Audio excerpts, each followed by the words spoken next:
This podcast is sponsored by nobody. Hey dudes, welcome to Splat from the Past, the only 80s themed horror sci-fi show where things can get totally radical. Good morning, everybody.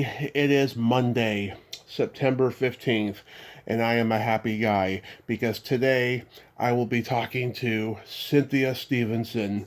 Yes, the Cynthia Stevenson you remember from such TV shows as Bob Newhart's third series, Bob, the comic book show.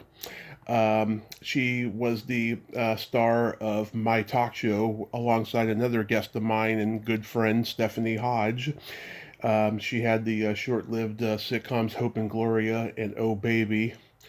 And she's been in so many great movies. Robert Altman's The Player, Live Nude Girls, Forget Paris, Happiness. That's a weird, creepy movie, I won't lie. Home for the Holidays. Um, she has done so much great work, and she started out in the sketch comedy series Off the Wall with several of my other guests, Shelley Herman, Janice Blythe, Louise Duart, and I've been a fan forever, and I can't tell you how excited I am. This is going to be a great honor for me. She's always been this dimpled face cutie patootie, and she is so funny, so talented. I just adore her, and it's going to be great to have her on today. I'm just, oh, God, I can't tell you how excited I am. I just can't tell you. It's part of my childhood all over again. I'm always talking to these great people from my childhood, and it's so, so exciting as time goes on. Also, rest in peace, Bobby Hart, one half of the songwriting duo Boyce and Hart. They wrote classic songs for the Monkees. I'm Not Your Stepping Stone, which was originally a Paul Revere and the Raiders song. She, Words, Valerie, I'll Spend My Life With You, I Can't Get Her Off My Mind, just to name a few. Sad. Big contributor to the world of pop music. So yeah, here is my interview with Cynthia Stevenson.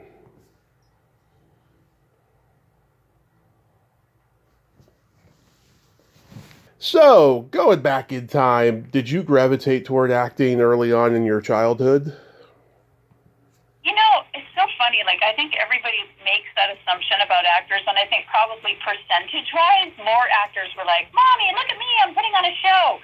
I never, ever did that. I was a child of a single mom, and Mm-hmm. she was a really hard worker. She had so much to do. It's incredibly difficult to be a single mom. So I loved television when I was growing up. And I mean, all the TV I got to watch was, to me, still amazing. Like I Dream of Jeannie, Oh, Mary Tyler Moore, Bob Newhart Show, Carol Burnett, like all these shows that just were still like so iconic. So I was a total latchkey kid. And me I too. remember, right? And Yeah. TV was just, it was just so magical to me. And I remember, weirdly, I think I was like 11.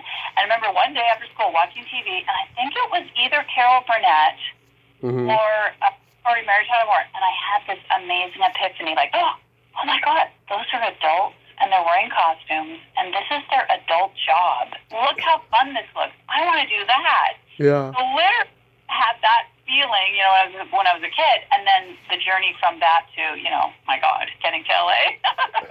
It was pretty long and arduous, and I had no idea how to do it. Like, how do you get in that box? How do you get into that TV box with all those fun people to play around with? So, yeah, that was honestly, that was my first inspiration for like, that's an actual job. Let's do that. Yeah, I think a lot of us, when we first see television, that's our goal. He's like, yeah, we want to be in that box with everybody. Yeah. Well, totally. But, some people, I'm sure you talk to a lot of people, I'm sure, like, some people go, remember the first movie I saw, blah, blah, and I wanted to be a movie star. I never wanted that. I didn't care about doing films at all. I had no draw for that. It was just TV. And I really wanted to do the traditional four-camera sitcom. God, did I love that. It was Wow. the best. And people say all the time, like, oh God, like, that was so not cool in the 80s. Like, everybody just wanted to be a movie star. And I just wanted to be a sitcom star because the process of it, I'm sure you know, is Mm-hmm. so fun. Like, it's like doing a play, and then there's live people there, and then the writers are changing it every 5 minutes, and, you're doing these run-throughs every day. Like, it's so much pressure that people don't have any idea of unless they've actually done one. Yeah. But the pressure, to me, is such a great pressure. I mean, a lot of people hate it, but I loved it, especially the audience part of it. I mean, that was just because I'd done a bunch of theater, and I also was kind of a mercenary person in my early 20s thinking, well, I guess to be in a rep company would be cool, like Berkeley rep, or, go up to do Shakespeare in Oregon, but how do you make any money? Like, you Yeah. don't. So you have to have a job, and I thought, why don't we just go to LA and we'll just make a whole bunch of money, like as if. Like, who has that as a practical plan? Yeah. That's what my plan was. So. Now you're born and raised in Oakland, and you were there until you were 10, and then you moved to Vancouver. Yeah, I actually from Oakland we went to Washington State, and we were there for 5 years, and that was so beautiful. And then yes, my mom was following a job working for a woman who ran a summer camp, this beautiful summer camp on Orcas Island, and we moved to Vancouver when I was 10, and I loved Vancouver. Oh my gosh, did I love growing up there. So I was there from 10 to 20, and the decision was, when I graduated from high school, was I going to go to there was a college called Langara that had a brand new, really wonderful acting program, or my dad, who lived in San Francisco, Oakland, said there's a school in San Francisco, and if you wanted to go to the American Conservatory Theater, I would help you, pay your rent during the day, and you could go at night to night classes. And I thought, oh my gosh. And that was such a big turning point for me, because I thought, do I stay, in cozy Vancouver that I'd always known, and, go to this college, or do I go off and have this big adventure in San Francisco? And I'm so glad I chose San Francisco because, growing up in the 60s, if you were from a divorced family, many times, you saw the other parent like twice a year, Right. There wasn't any like going back and forth, and there wasn't really that consciousness in the 60s of like, yes, it's important to be with both parents. So I never saw my dad when I was growing up. So I moved to San Francisco, and I got to see him a lot, and then he died 2 years later. So that was really a good decision, because otherwise I really would not have gotten to know my father much at all. Yeah. Oh, that's sad. Yeah, I'm born and raised in San Mateo, and throughout my life, Oakland was the place that we were told to stay away from because it became so ghetto and gang related. Back then, I'm sure it was a swinging town. Well, I'm telling you, this is so funny, because you know how sensitive you are as a kid, and like we're like such tuning forks. I always think little kids are such receivers because they're not all cluttered up with, like I have to make a living and pay my taxes. So they're just kind of so open. And I remember always feeling a feeling of disharmony and nervousness in Oakland. Like it just didn't feel, and we lived in a really sweet little, like on a cul-de-sac street, it was really safe. But I think the picture, in the 60s when I was growing up was not such a happy, there wasn't a happy union for a lot of people that I have and have not, and, just some not great things going on there. And that's why when I say, then we moved to Washington, and that seemed kind of neutral, and then Vancouver just had this really sweet, like Mayberry kind of, utopia feeling, like nobody locked their doors, nobody even understood the concept of like having a house key, and everybody just, it was so safe. It's completely different now, as I'm sure we all know, but back then, it was heaven. It really, really was heaven. Wow. And backing up to that, like in Vancouver, when I was going to high school, we didn't have any budget for acting. Like they didn't put on, the big play, and, they had quite a music program, but really nothing for acting. But we had this really cool teacher, Ann Kent.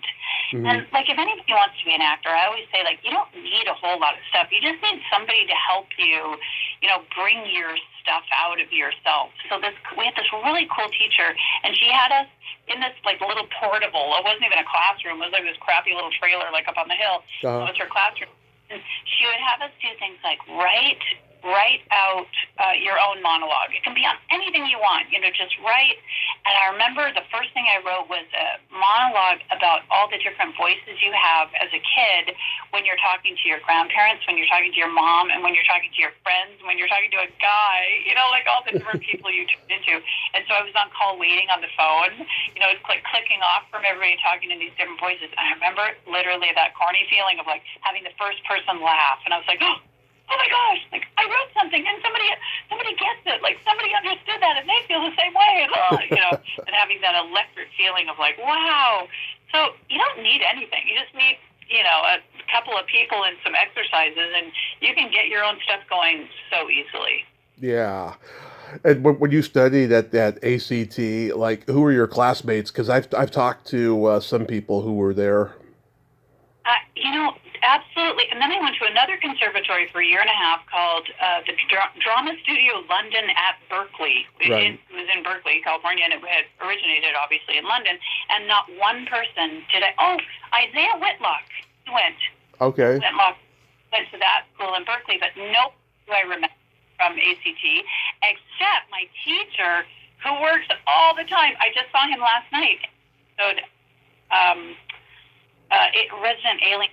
His name was Dale Whitlock Jr. Oh yeah. He is so great. He was such a good teacher. So I do see him a lot. And it's funny because he didn't really have such a big career in his earlier life. And I think he was in Cedar Rapids, that movie with Anne Heche. Mm-hmm. Was so.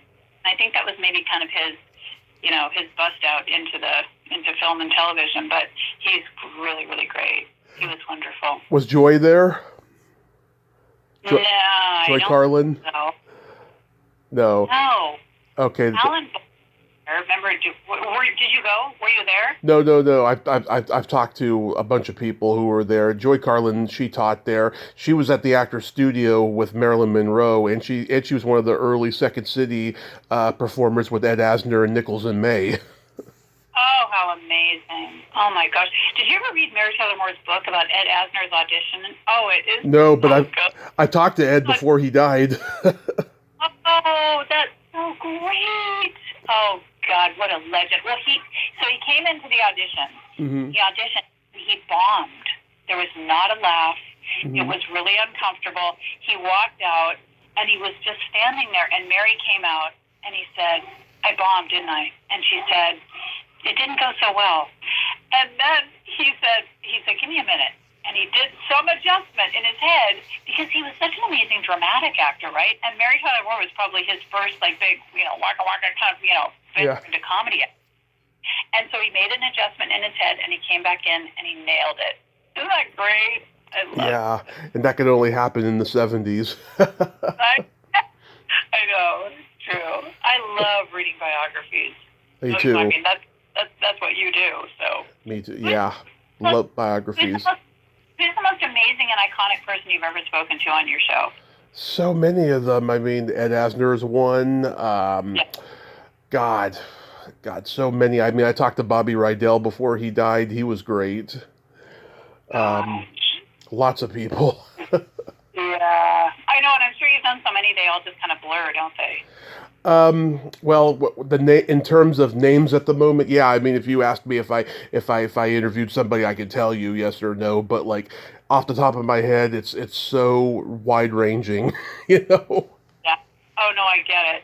One of the first kind of big breaks I had was a show called My Talk Show. Yes. And I did 56 episodes of that show, which ran by in about 5 minutes because they had sold it in a very unfortunate way that it aired every single night. Yeah. So we had to tape during the week 6 shows a week. Then we'd have the weekend to try to recover, and then we would get up and rehearse and tape 6 shows. And everybody thought it was improvised, and it wasn't. It was a fully scripted show. Mm-hmm. So I have no idea how we did that. But out of 56 episodes that I did, I can't remember, and I don't know why. There's no copies of the show. I can't find them anywhere. Mm-hmm. I don't remember probably 3/4 of the guests, which is heartbreaking. I do remember, some really important ones because we had great, weird guests. We had William Shatner, and we had Jim Belushi, and we had, Leave It to Beaver. We had, what's his name? Jerry Mathers. Thank you, Jerry Mathers. Yeah. And Lumper, we had Joni, but I mean, just crazy guests. But the same thing, there was 56. I have no idea who they are. I'm close friends with Stephanie Hodge. Oh, Stephanie, she was really a trip. Yeah. Stephanie was a trip. What's she doing now? I haven't talked to her in She's still acting whenever she can get it. Yeah. I mean, she's very brutally honest. I think that holds her back a little bit, but she's still doing it, 6 years ago, I went out to LA for a few days and I had dinner with her and it was fantastic. Oh, still in it. I love that. And also Shelley. It's so funny you're friends with Shelley too. And that was my very first job, off the wall. I know. I want to ask about that because it's funny. There's people who are funny, and some of them don't know when they're young that they're funny. But I was curious to know, did you always know you were funny? Not really. No, I think of myself as more odd than funny, and I guess I have a slanted view of the world that helps me narrate it in an interesting way. And also, I think I am like a lot of the characters I play are like amalgamations of people that I have known and family members. Wow. So I think I can study people and then kind of use it, to create the fabric of a character. Shelley, it was so when I was in LA, when I got to LA, I know so many people, and I'm sure you do too, who got to town and they got a series and then they just kept working, especially guys. Like, I know a lot of really lucky, kind of meteoric careers that were, like, I was friends with Lisa Kudrow and Conan O'Brien. We were in an improv class together at the Groundlings. Like, a lot of people just around running. I'm friends with all the old groundlings. I've talked to a lot of them. Oh, well, I mean, the list you get, Lynn Stewart was really, loved I know, you can't even say enough about Lynn. And John Stark, who, is really, I always say Jonathan Stark was one of the people who is the most responsible for anything I ever got going in my career, because he and I were, I got to meet him. This so lucky. I went to audition for this play at the McCavan Theater called Fishing, and there used to be a little paper called the Drama Log, and you look in the back, and they would list auditions, right? So I thought, oh God, I'm just going to do it. I was so scared, and I think I hadn't done anything at all. So I drove to this little theater, and there was, of course, like 150 people there auditioning for the 5 parts, and I was so nervous, and I auditioned, but beforehand, everybody was like stuffing themselves into this little room, and I sat down on the couch, kind of crammed myself on the couch, and there was a woman sitting on my left and a guy on my right, and I turned my head, and that was Jonathan Stark. So if people don't know him, he's an amazing actor and also an incredible writer. He created According to Jim. Yeah, him and Tracy. Right? I mean, and Tracy.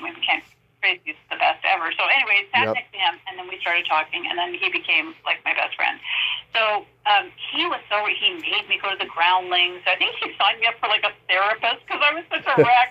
My dad had died, and then I moved to LA. I literally moved to LA like 6 months after my dad had gone to heaven, and I was kind of a shambles. And so he was just such an amazing friend and helper to me. So anyway, I got this play, and he and I played the husband and wife, and he became one of my dearest friends. And then he made me go to the Groundlings and take classes, and I was terrified to do it. I don't know if you ever took any. It's super competitive, and when I say competitive, it's gotten worse from what I've been told. It really honestly is, and I'm not really like that. Like, I'm much more of a let's all just work together and blah blah blah. I'm not like I'm going to steal a piece of that material from that person. I'm going to make this character. I'm just not like that. Anyway, I took a class with Robin Shipp, who also is an incredible talent in LA. I was so lucky that she was my teacher, and I took 2 basic classes because the basic class is really, really fun.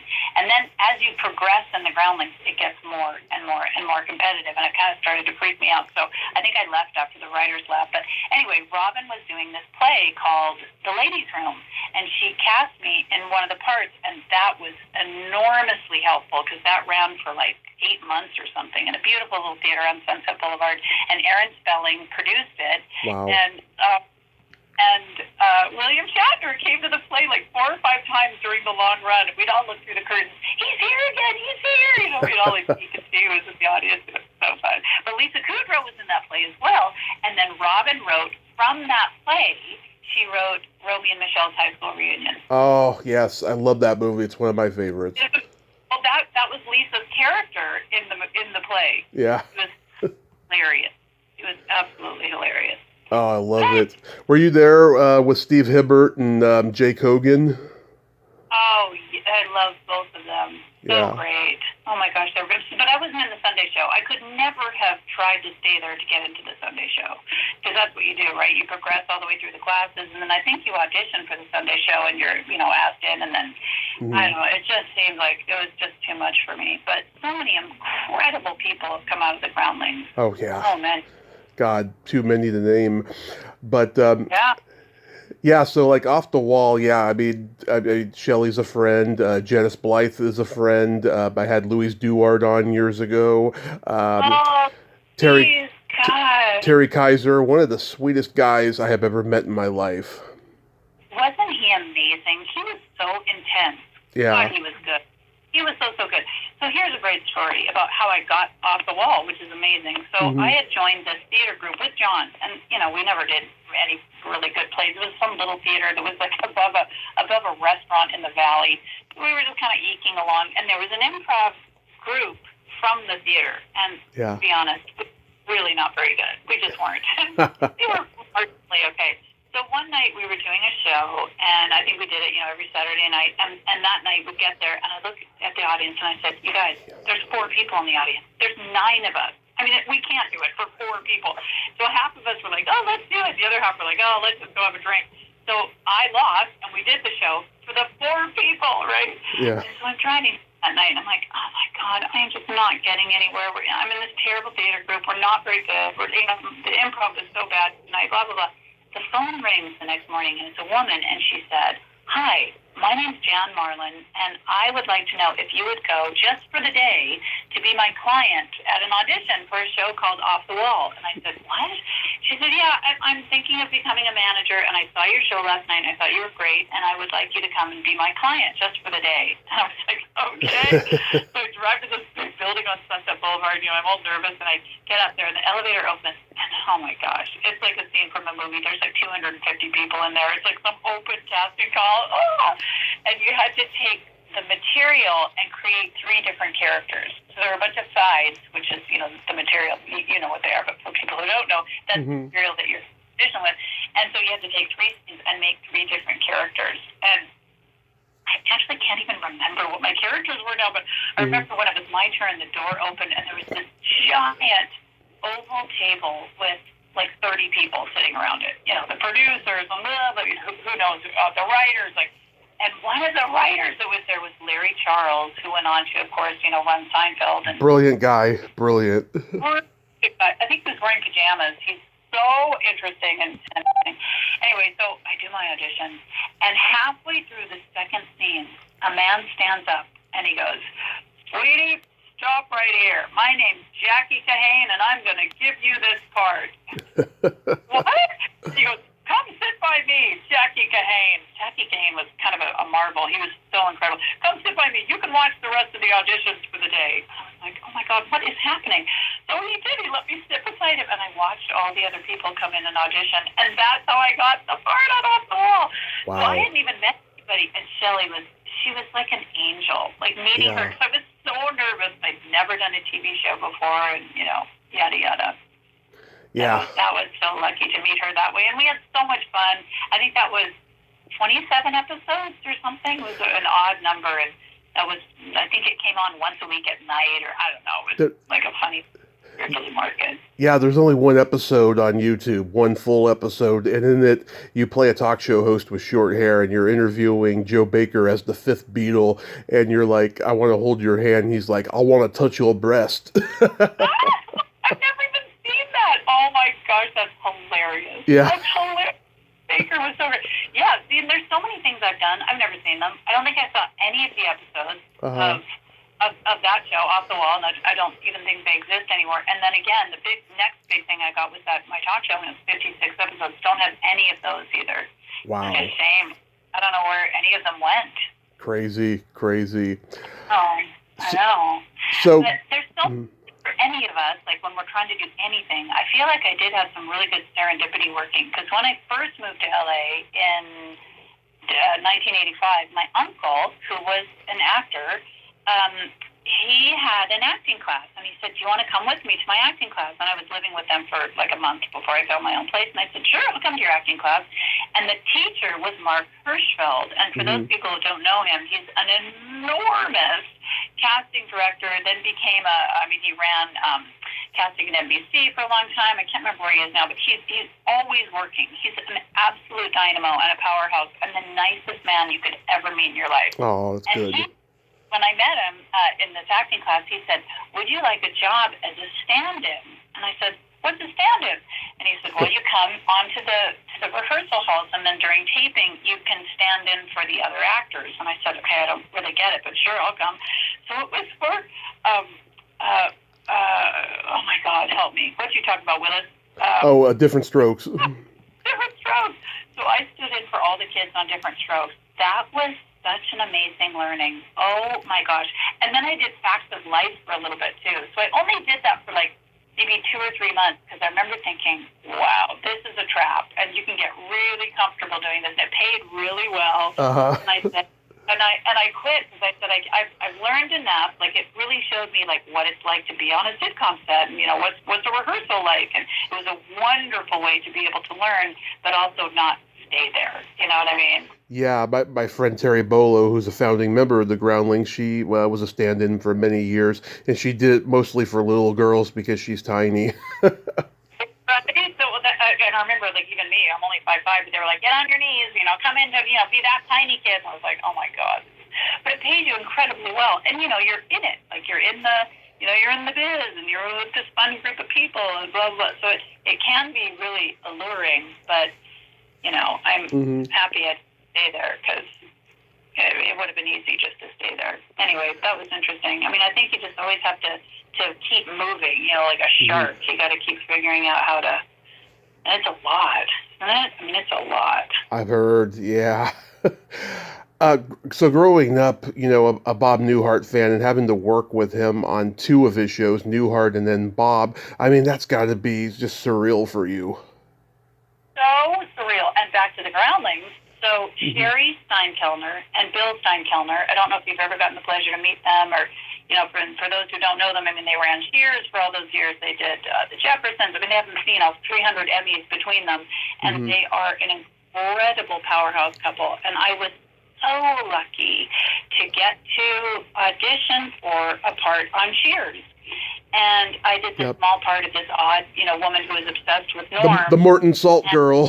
Salt girl, exactly. So first episode was quite small, and they said, oh my God, we love this character. We're going to bring you back. And I thought, oh gosh, I bet. But, we'll see. And then they did. And they created the whole episode around this weird character that was obsessed with Norm. And that was such an enormous gift from heaven and from them, because they obviously remembered me from that. And then when they got to do their deal with Bob, remember Sherry called me and she said, would you want to come audition for the part of Bob's daughter? And I was like, oh, because honestly, growing up, he was my favorite, and he was my dad's favorite comedian.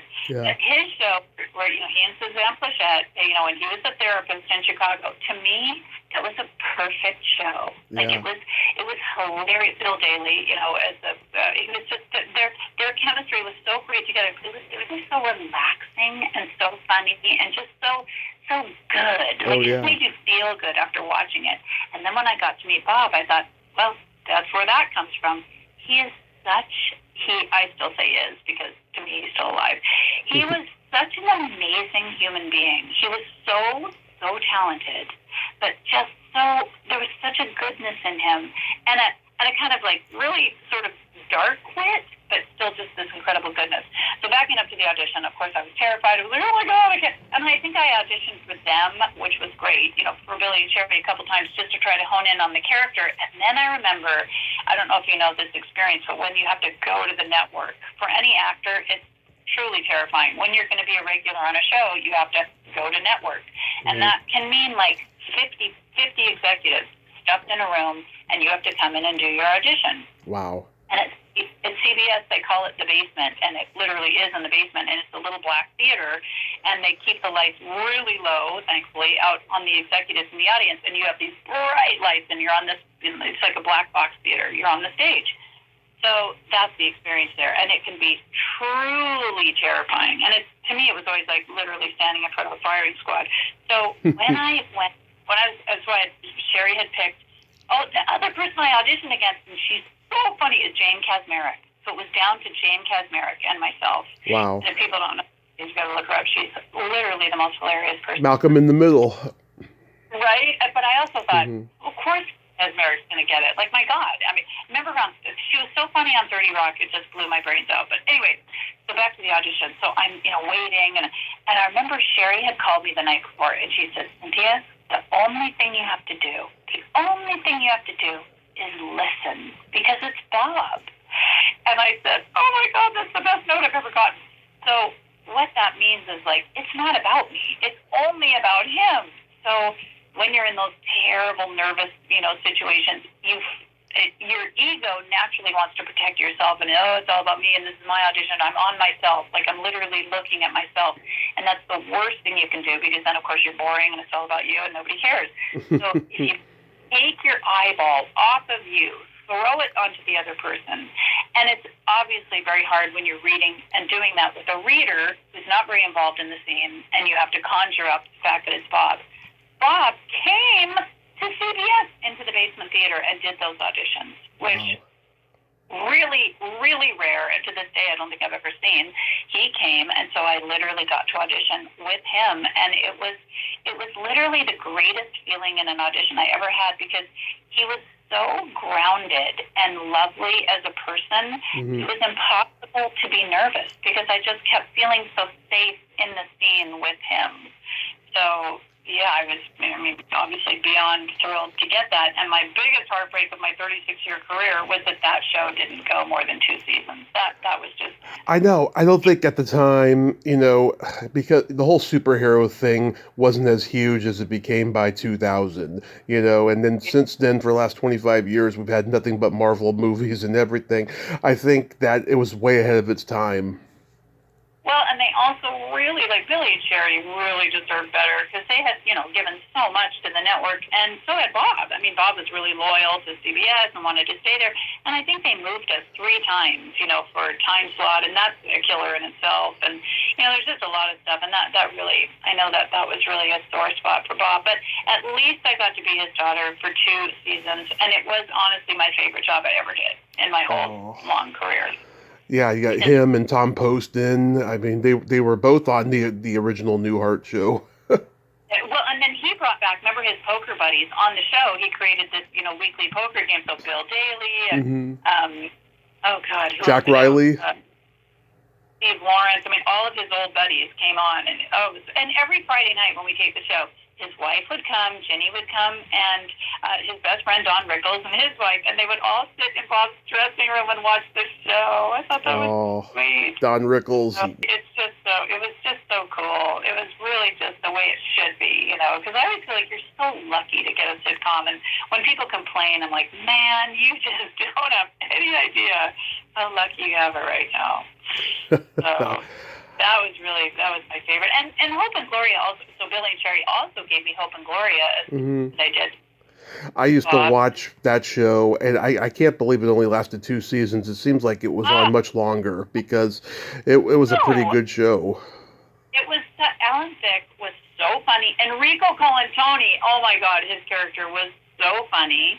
And I thought Jessica and I had really good chemistry. That was just such a shame. Everything's always about timing, so I don't quite know what happened there. But again, they were just heaven to work with. They were so great. They were super collaborative, and they get you all excited. And they were just so talented. Like, if anything wasn't working to their, up to their standards during the show, when the audience is there, they would like have a big confab over at the cameras, and then they would just write a whole different scene, and we'd do like something else completely.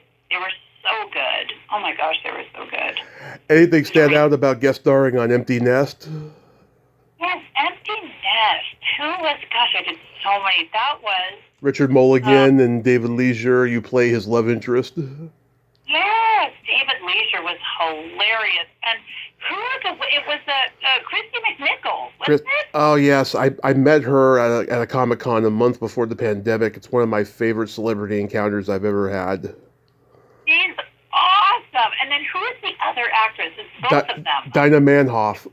Yes, Dinah Manoff. And Christy kept saying, you are so fun. I want you to be a regular on the show. And Dinah kept saying, Christy, we do not need another woman on the show. And she was saying right in front of me. She was really funny. She was like the old jaded one. And Christy was like, no, I like her. I want to keep her like a little pet. She was so funny. And Dinah was like, trust me, you don't. They were so funny. Yeah, that wasn't a big... I think I did, all those, like, Teddy Z and Booker and... Teddy Z. I remember that show. He was great. Oh, my gosh, he was so fun. He was so fun. You're a Max Headroom. Oh my gosh, I'm so glad you brought that up. Okay, Max Headroom. And I think that was maybe, was that in my, I haven't looked at my credits in 1,000 years. That might have been my first guest spot. It was actually, yeah. So here's a good story for everybody. So I was elated to get it. I probably had to audition for it 300 times. And it was some weird part of like a techno, because remember it was so ahead of its time. It was all about computers and stuff. Oh, yeah. We're like, what? So I had all of this really technical jargon, and I had it like looking at this computer screen, and I'm typing away, and I was so nervous. Oh my God! So we get there, and we're filming, like an action. I'm so nervous, and I'm saying the dialogue, and I'm typing away, but I'm literally made of cement. I'm so nervous that my body is frozen, like I'm meat hanging in a meat locker. And cut, and the director comes up to me. He was so sweet. I can't remember his name, but he goes, listen, I'm going to need you to loosen up a bit because you're stiff as a board. And I turn around and I look at him and I go, oh my God, I know. I said, it's like I'm a frozen block of ice. I'm so sorry. Let's go again. And so we go again. And I'm even more frozen. I think we did it like 10 times. I was so bad. Guess who got cut out of Max Headroom? So that's on my, I got the part and I filmed the part. I'm not in there. Oh my God. It was so bad. Oh God, it was hilarious. I know that sucks sometimes. Working with Robert Altman on The Player, that's got to be another huge career highlight. That's a huge career highlight. And going back to what I said about, some people just got to town and just kept working and blah, blah, blah, blah. After I did my talk show, and as I said, 56 episodes is a lot of show. And then we did it Stephanie can tell you, it was so tiring. Yeah. We did it in such a period of time. And after that, I thought, this will help me. Nothing. It was literally crickets for about 6 months. And I was auditioning for a bunch of stuff, and nothing was happening. And I thought, okay, you know what? Maybe I should have been a teacher. Maybe I'm just going to pack it in, and money starts getting really tight. And you're like, when I'm auditioning, nothing's happening, and my agent's not that good, or blah, blah, whatever. So I was literally just about to start packing up and go back to Vancouver. And my agent called and said, I have an audition for you. Or it's actually just a meeting with Robert Altman. And I was like, what? And so I went and I met with him. Literally just out of the blue. And there was no script to read because there was no script. So I remember thinking, well, and Michael Tolkien, who wrote the book, I hadn't read his book. And so Bob Altman and I sat there in his production office and just talked about life, about Vancouver. One of his sons had gone to school there, and blah, blah, we're just talking away. And I remember I was there for like an hour, and at the end of the hour, I said, "Well, do you want me to read anything?" And he goes, "Do you want to read something?" Is there any material? And he goes, "Nope." And I thought, "What's happening?" And he goes, "Well, let me walk you out to your car." And at the time, I was driving a 1980 Cadillac Seville that I paid like $1,000 for. It was this great, it was like ugliest car that's ever been on the road, but I loved it. And he goes, "Oh dear God, is this your car? That's hilarious." And he said, well, and he's like, standing in my car. And he goes, "Well, do you want to work on this movie?" And I said, "Well, yeah, I think so." And he goes, "Well, why don't you go home?" He goes, "You go home and I'll talk to Scotty." Scotty Bushnell was his producer, who's also gone to heaven, but she was amazing. And he said, "I'll talk to Scotty, and, if everybody hated you, that'll be one thing. But, we'll see. I'll just call you later." I've never auditioned for a movie before. So I'm thinking to myself, driving home, God, movie auditions are weird. Like, that was all so weird, but kind of interesting. So the phone rings like an hour later. And I go, "Hello." It's nice to meet Bob. Listen, nobody hated you, so if you want that part, and you want to work on this movie. And I said, "Well, yeah, okay." Oh my gosh. And so that's how that happened. And the movie was 100% improvised, and there never was any, no dialogue to ever look at. Which, if I had known that, and Robert Altman thought that he had seen a scene from my talk show, and he said in the meeting, that show looked hilarious. He said, "I really liked that show." And he said, "You guys were really great improvisers." And I didn't say anything because it wasn't improv, it was scripted. And I went, "Yeah." And I thought, oh my God, he thinks I was improvising. It's kind of a compliment, but I'm not going to say anything. And I'm glad I didn't because he thought I was this, improv genius. And actually my talk show was fully scripted. So it was amazing to work on that movie and literally have no, you're just making it up all the time. Yeah. It was terrifying and great every day. Yeah. Were you comfortable doing the hot tub nudity? Oh God, no. I mean, please. And he kept saying, Cynthia, if you scrunch down in that water anymore, so we get to that set, and of course I was terrified. I was wearing like some giant sacky t-shirt, my sweats. And so we get out to the set, and he goes, here's the hot tub. There won't be many people here. I'll make it really comfortable. And so when it was time to I come out, I take my robe off, I sink down into the water, and the water came up to my neck. Yeah. And Bob, oh, for God's sake, because Tim is like 6'8" or something. He's so tall. So, and I'm only 5'5", so I thought, oh, great, the water's up to my neck. He's like, no, okay. Can we get like a pad in there? So it was so funny. We're like shoving all these pads down underneath me and like a big lawn chair cover and all this crap. So I'm sitting in that scene, like trying to have these pads not burst up in the water. So I'm trying to have my weight hold these pads down, but I still kept scrunching down in the water. He's like, Cynthia, could you just sit up a little bit? I'm like, okay. But the whole time I'm like trying to scrunch myself down because you can't see that much. Yeah. I mean, I think it's just it's brilliant how he backs the camera away when you stand up and then comes back to the wide shot when you're back in the water. I just think it's funny. I know, no, it was so great. I mean, he was just so wonderful. And I remember, I think that the AD came out and he got out there with his headset on and stuff, and he had taken his shirt off. He was like, I'm in solidarity with you. And I was like, oh my God, that's so funny. Yeah. So, that's funny. It was really funny. And also what was so unique about that movie, and I feel so lucky to have gotten to experience it, is that he made it mandatory for the cast and crew to go every night and watch dailies. Mm-hmm. And that means like, the day you go watch the work from the day. And it was such a great learning experience because nobody wants you to do that. Certainly on television, there's no time. You never get to watch dailies. And back in the day, more directors, I think, were a little bit more open with dailies. But I think they always think actors are going to freak out or, they're going to, whatever, oh, look at my nose or whatever. And I didn't. I used it like an acting class, and I got to see, what was working and what wasn't and what I was happy with in the character and what I could maybe enhance upon. And, it really, really helped me a lot. That's so awesome. A little party. It was like a, wonderful little social party. So everything about that movie was just so incredible and unique. And, there's so many amazing celebrities. And when people don't know that movie, I always think, oh, God, I wish you did. Because he had taken that massive break. He had that huge career. Oh, yeah. He had taken that huge break because he just always hated the industry for very good reasons. And, he made it work for himself, but he was always an outlier. And I love that he said to all the actors at the beginning of the movie, he said, okay, we are making a movie about Hollywood. Mm-hmm. He said, you're improvising, so you can say anything you want about anyone.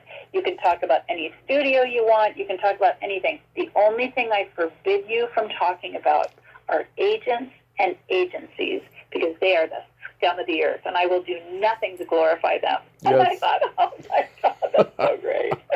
That's hilarious. So we never talked about agents or agencies or anything. We talked about everything else, but I thought that was so funny. Just a wonderful guy. And his wife, Catherine, was such a beautiful person. And, his sons worked on the movie, and he just was the greatest of, to me, just someone who was such a success but did it his own way. He never, ever kowtowed to the system. He was incredibly strong and just a brilliant mind. He sat there every day and watched what we were doing, and then he would plan in his mind where it could go. Do you know what I mean? Like, he didn't have there's no safety net for him. Like, he just was using what people were making in the moment, and he made that into the tapestry of what he kind of gently guided. He would listen to ideas from anybody. He was open to any. It was just the most incredible, it was the most incredible strength I've ever seen.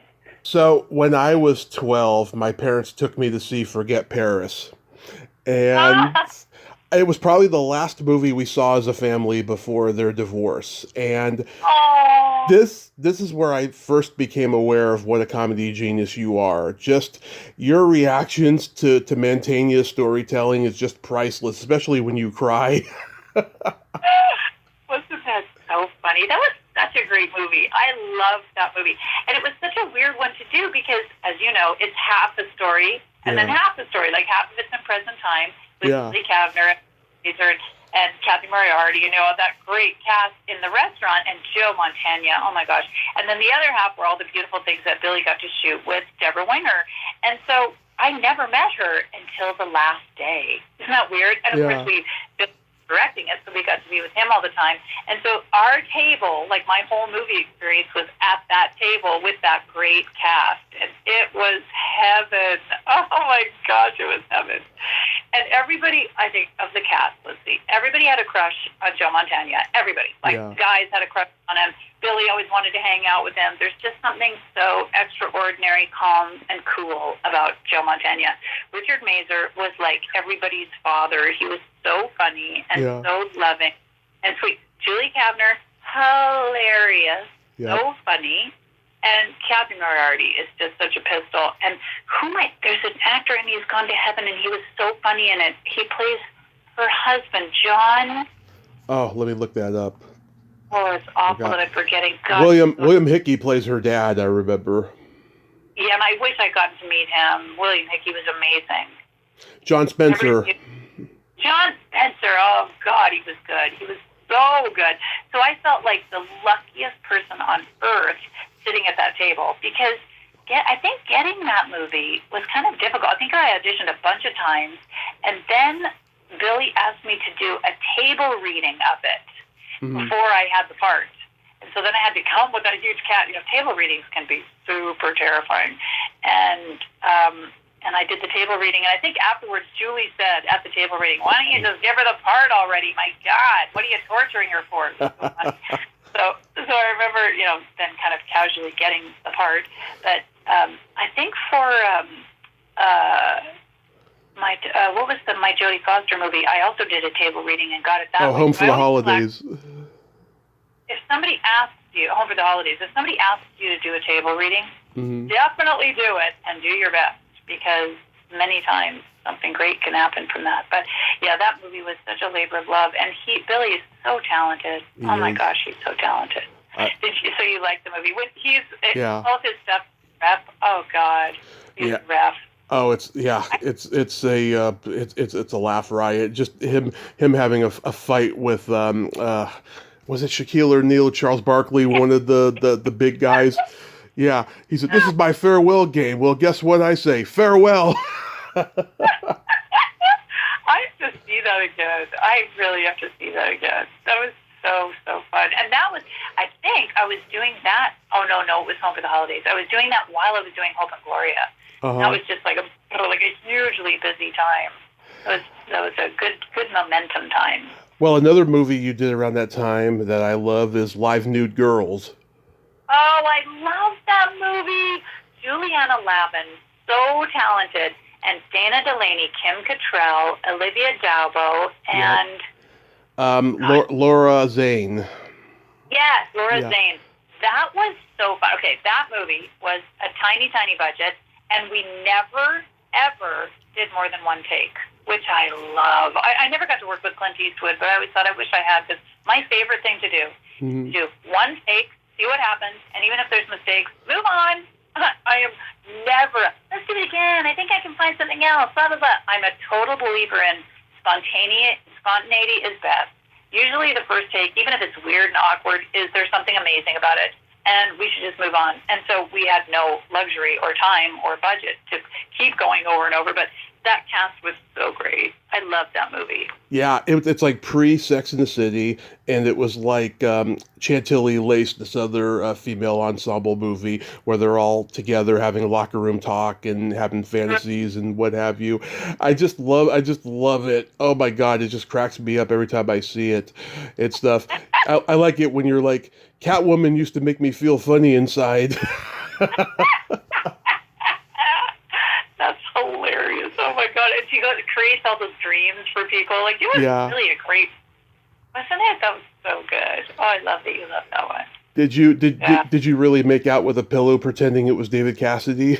Oh, of course, I'm sure. Oh, he wanted David Cassidy to be in the movie, and he said no. Oh God. It was really he he didn't get it. He thought that like we were making fun of him, and we wouldn't have been. You know, it's all about kind of glorifying him. But and who produced that? And he's also in it. It was oh God. I'll look that up.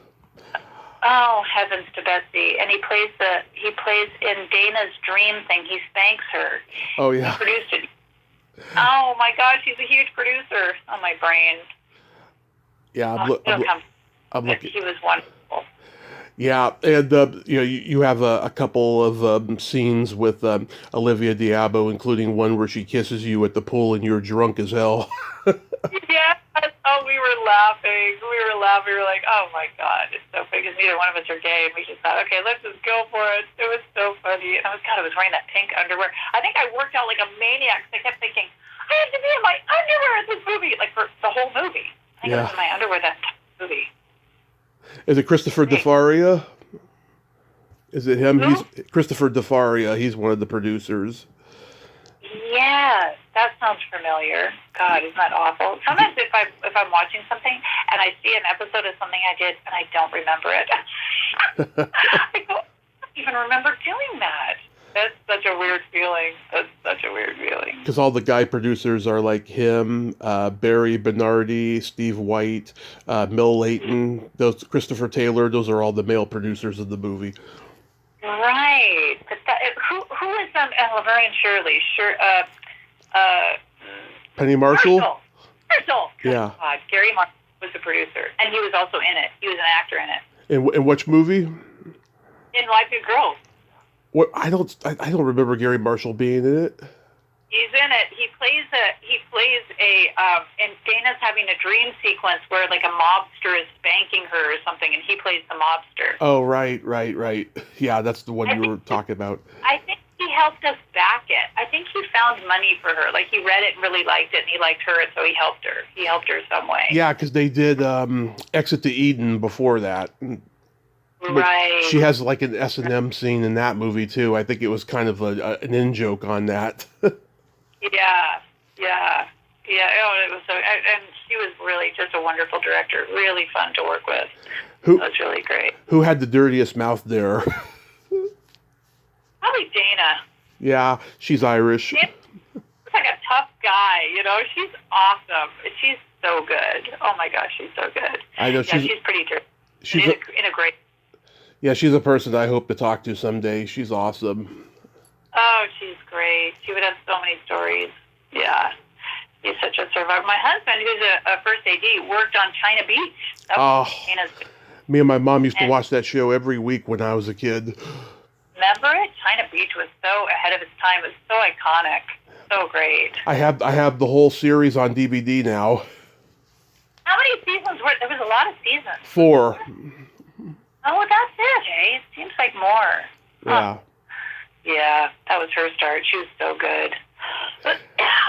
So being a part of an ensemble, Thanksgiving classic like Home for the Holidays has to be a great feeling, and to be directed by Jodie Foster, who's so talented.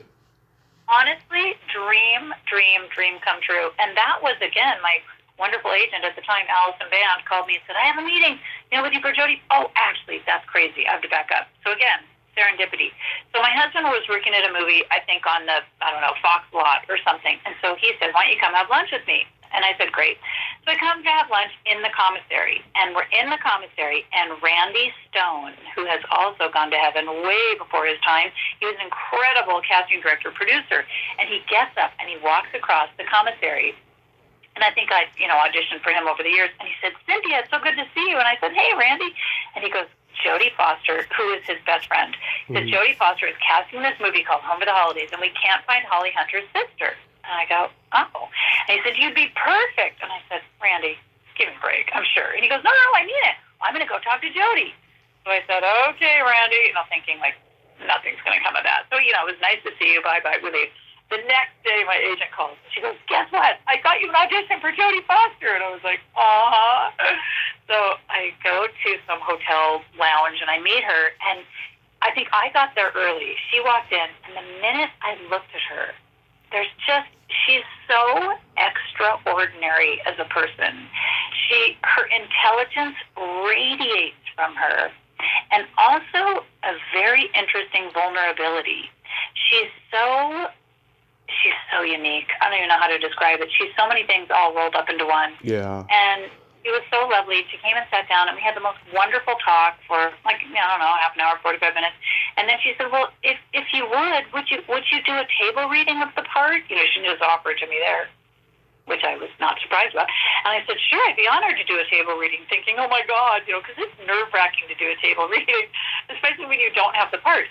So it was like 3 days later, and I get to this table reading. Anne Bancroft, Charles Durning, Robert Downey Jr., Holly Hunter, Geraldine Chaplin, Charlie Chaplin's daughter. Austin Pendleton. Can you imagine the nerves? And then 45 producers, they're all sitting there. And my part, as you can remember, is very kind of, she's nasty and snarky, and then I scream at the top of my lungs, "You cocksucker." Yeah. So here's the thing about table reading, and I always feel like I should write about this for actors. People do a table reading that already have the part. They do it in this kind of cool way, and they kind of don't go for it all the time. Sometimes they're really quiet, because nobody really knows what to do at a table reading. And I thought, I'm just going to go for it. I'm not going to be cool. I'm not a cool person anyway. I'm auditioning for this part. I'm just going to do it like I would really do it. Yeah. So I was louder than everybody else, and I was kind of really animated, and I was really going for it. And then when that line came, I screamed at the top of my lungs, "You cocksucker," which I know shocked the shit out of everybody. So I'm thinking, oh my God, this is so crazy what I'm doing. And I'm just like, I was so loud, and it was so weird. So at the end of the table reading, everybody's kind of, sitting there collecting themselves. And I got up to go get a drink of water, and this incredibly wonderful producer walks over, and I'm thinking she's going to say, "Okay, could you just leave, because that was embarrassing and terrible, and goodbye." And she goes, "I'm so thankful that you did that." She said, "Table readings can be so weird." And she said, "You just went for it, and I'm so happy you did." And I was like, "Oh, thank God." So I ended up getting that part, maybe because of, just being loud and sort of obnoxious at that table reading. But every single day I was on that set, I literally could not believe it. I mean, Anne Bancroft and I became buddies, and she was so wonderful and such a lovely, incredibly down-to-earth, beautiful person. Charles Durning was so much fun. Holly is exactly what you think of her. She's funny and strong and outspoken and cool, and God, it was just such a joy. And Geraldine Chaplin was literally like an angel. She's like a floating, ethereal angel, and was so kind to me because she knew I was just terrified. And she kept saying, "It's okay, honey. Everybody's nervous." She was lovely. Did you meet? Then, go ahead. in that movie, do you remember the scene in the basement where I'm on the treadmill and Holly and I are having the fight? Yeah. So when Jodie was filming that, she was really, really, really sick. There was a horrible virus going around, and we were shooting that in Baltimore, and she didn't get any of my coverage. Camera never turned around, and we didn't get any close-ups on me. And I remember that, and I remember thinking, well, it's not your movie, Cynthia. You're not the star. They got all of Holly's coverage because she's the star of the movie. Mm-hmm. So I remember thinking it's weird, though, because I thought, literally, I didn't do any of that coverage. So I thought, oh, well, it's just always going to be on Holly. So we finished filming in Baltimore. We get home, 3 months later, I get a call from Jodie, and she goes, "Oh, my God, Cynthia, I have no coverage of you in the basement." And I said, I remembered that, because I remember thinking, well, she doesn't want any coverage of me in the basement. She goes, "No, nobody told me that. I was so sick." So Holly was gone in Europe doing some movie, and I had to do the whole scene again to a C-stand. I had to do that whole thing. They rebuilt that set on a set in LA, and I had to shoot that whole scene again, which was kind of terrifying but cool. I would marvel at that. Oh my God. So recently I talked to the wonderful Joanna Gleason. What was it like working with her on Oh Baby? Okay, again, that show broke my heart when we had to end that show. She is a comic genius. Yeah. And anybody she works with, she makes them better. She made me so much better on that show. I'm so sad I've totally lost touch with her. I loved working with her so much, just so much. Oh, God, I loved it. And really, most of my stuff was just with her. It was a dream come true. She's on Facebook, friend her, What? She's on Facebook, friend her. I know. I absolutely should reach out because her husband is so amazing. They've been together forever, and Yeah. She was heaven, absolutely heaven. That show just never got its steam going, and it was a shame. I thought it was a really interesting show. Very interesting show. Yeah. And it was on Lifetime too. And there's only such a wide audience for Lifetime. Well, that's it. And Lifetime had just started, so it was brand new. And I remember, many years later, Shonda Rhimes, who, of course, is such a huge icon, she has been so kind to me, and I did a whole bunch of guest stars on almost every show that Shonda has. And she's not always there at the table readings, but I did an episode of Private Practice. And when I was there for that table reading, she was there, and I'd never met her. And I said, "Oh my gosh, it's so nice to meet you." And she said, "It's so nice to meet you." She said, "I loved your show, Oh Baby." And I said, "Really?" And she said, "I had just adopted my daughter, and I watched your show all the time because it was all about, what I was going through, you were going through." And I thought, "Oh, that's so interesting. That's so cool." So that was funny. Oh. At least we had one. It's Shonda Rhimes is a fan. So what do you got going on these days? Well, I have not been working much at all because a whole bunch of personal reasons with my son. We have a long-standing illness going on in my family, so that's really taken the forefront for a very long time. I think the last job I did, I was living on Vancouver Island, and I did a guest spot on The Good Doctor, which I love that show, but to be honest, it was a super boring part, and they cut out all the interesting parts, so it was kind of flat. That's the last job I've done. I just auditioned for something that I won't say because I'm not sure. It's so funny. My dream is to get on a comedy show again, just to be doing episodic comedy. I miss it so much. Because I gotta say, not seeing you a lot like I did back in the day. I mean, it's really, really sad. I mean, you brighten everybody's day, Cynthia. You really do. Oh, Tommy, you're so sweet. What a kind thing to say. Maybe if I brighten anything, it's only because I really do genuinely love it. And I always felt like, as an actor, don't you feel like when we were growing up, and you feel the same way I do about what you were watching when you were young, I feel like people like Mary Tyler Moore, Bob Newhart, Carol Burnett, they were doing a service. I know this sounds so corny, but I really believe it. Their goodness and their joy for what they were doing literally transferred some level of joy to us, which I feel like can be some kind of odd little healing, Mm-hmm. That's why I'm not a horror fan. I don't watch a lot of dark shows because I really always try to gravitate to things that are lighter and kind of have a higher frequency of joy, maybe because I'm a little bit depressive and weird, but it really is helpful. So I feel like when people are doing things, when performers are doing things and they genuinely are in their joy and their gratitude about it, it radiates something good to us as the viewer, and that can be really helpful. So I always tried to do that when I was working, and I do miss that. I really do. Yeah, well, I just hope we get back to seeing you again at some point. I mean, Netflix, Amazon, all these different series are happening now and stuff, and there's got to be room for you. I'm sure some young producer grew up watching you as well. You're so sweet. And don't you always say, what we need now? I keep wanting to yell this, to every producer in LA, we need comedy, in the world. Good Lord, do we need more comedy, right? We need to laugh more. We have all got to start laughing because the world's crazy. We really, really need comedy now. So whenever I hear of a new comedy coming out, I'm like, yes, yay! Yeah. So real quick, we gotta play my secret silly game. This is a series of silly slumber party questions. It's no win or lose, just pure fun. And how the game works, Cynthia, is I ask you the question, you answer it, then you ask me that exact same question and I answer it. And feel free to comment on the answers because they might be funny. Oh my gosh, I love it. Okay. Cynthia, are you ticklish? Yes.